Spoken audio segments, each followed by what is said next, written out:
My name is Markus Naarttijärvi.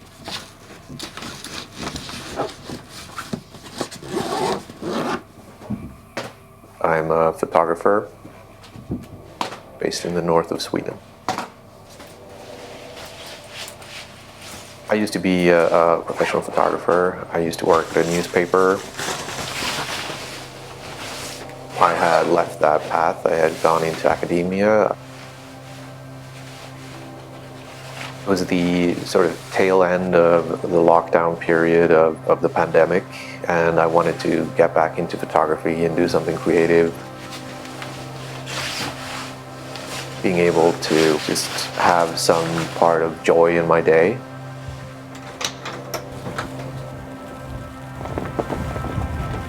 So I started a 365 project, posting one photo every day, taking that day for a year.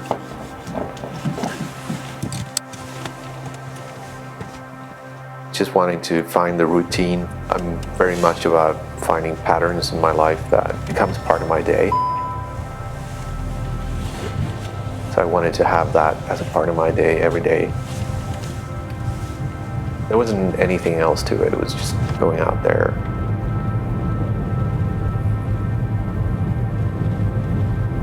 And to force myself to take photos during the night, in the dark, during the winter in Sweden, where it's usually I would just stow my camera away.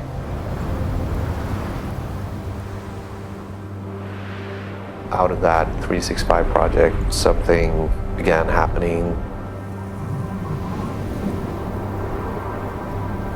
I found like an expression or a theme that felt like me personally, like it felt like something that was personal to me, but also felt like it was something I wanted to continue exploring. It wasn't my intention when I started my project that it would last for 1,000 days or that it would be 1,000 consecutive days, and that spiraled out of control through a process of circumstances and luck and a lot of work into what is now a surrender. It's an exploration really of the nature and industry in the north of Sweden, but it's also about making it through the darkness.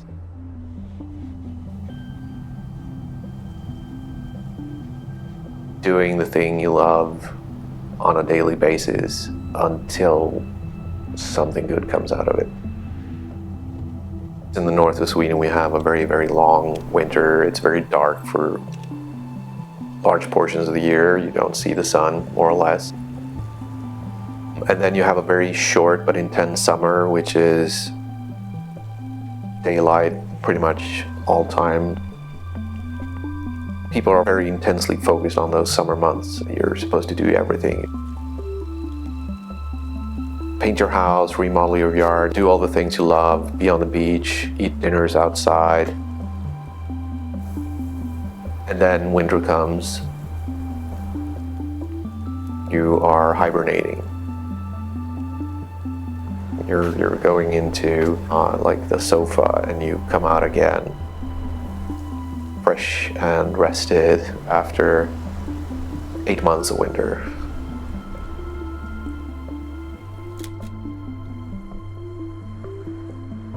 For me now, with this, with the work I've been doing, that has totally flipped. So I'm every summer now, I'm just looking forward to winter. I'm looking forward to the conditions where I can take the kind of photos and make the kind of work that I look forward to.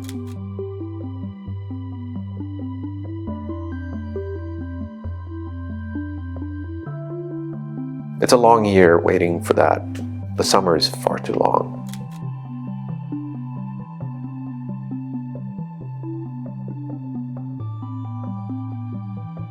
I think ever since I was young, I've had this fascination with the inevitability of things ending, essentially. There's been this theme that I like to explore with death, but also rebirth. There's an inevitability of winter showing up again and everything sort of ending.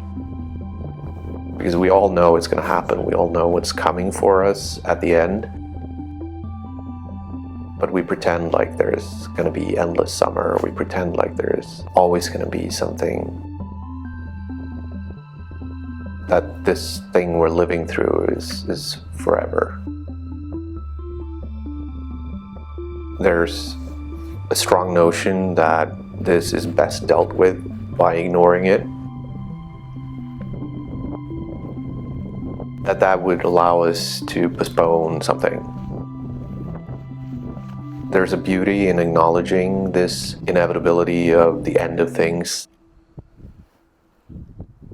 Summer ending, going into winter, things decaying, dying. If you can look at the end and if you can appreciate that this is something that is coming, we can better learn to appreciate what we're having here and now.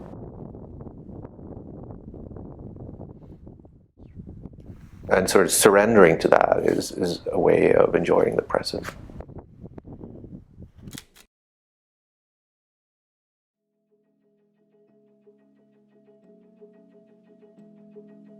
If you have any sense of empathy or any sense of decency, it's difficult to feel hopeful about the world in general. We're going through a period of time where a lot of people feel like there is nothing there. There's just darkness and sadness and decay. And I think that's true. But I also think that we can go into that and try to engage with that and come out of it having created something beautiful in the end. Effort applied consistently over time reveals things. And great things really happen over time. Making this work, like making these photos, has been therapeutic in the sense that I explore spaces that other people feel are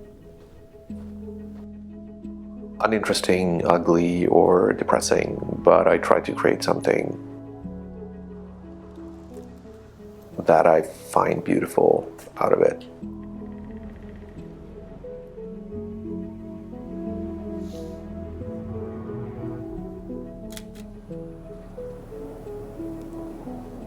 Decaying things like houses falling apart, like every decayed building, every dilapidated house was once someone's dream and someone's ambition and someone's hope.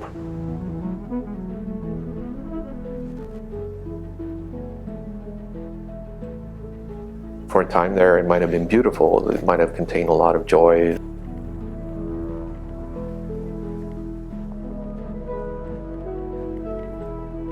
And now it's gone, and it's the same with all of us.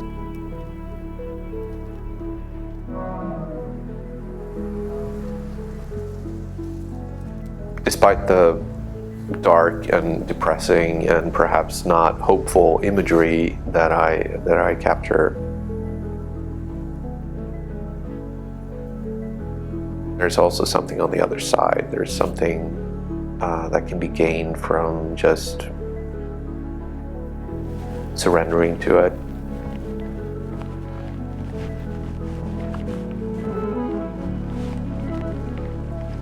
If we do the work, if we go into it and we do the work, day out, day in some way there's hope in that.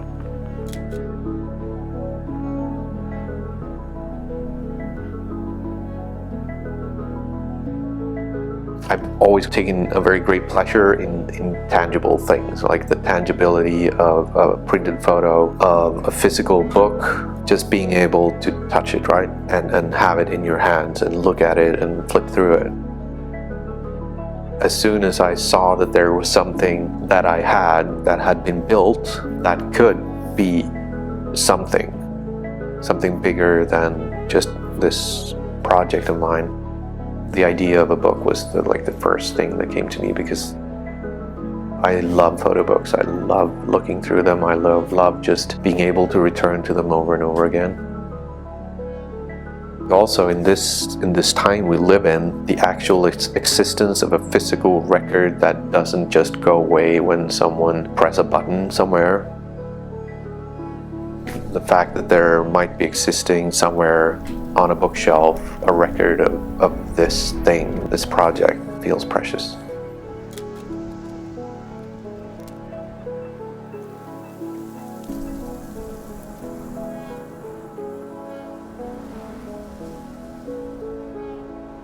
A surrender is not a defeat. A surrender is the beginning of whatever comes next.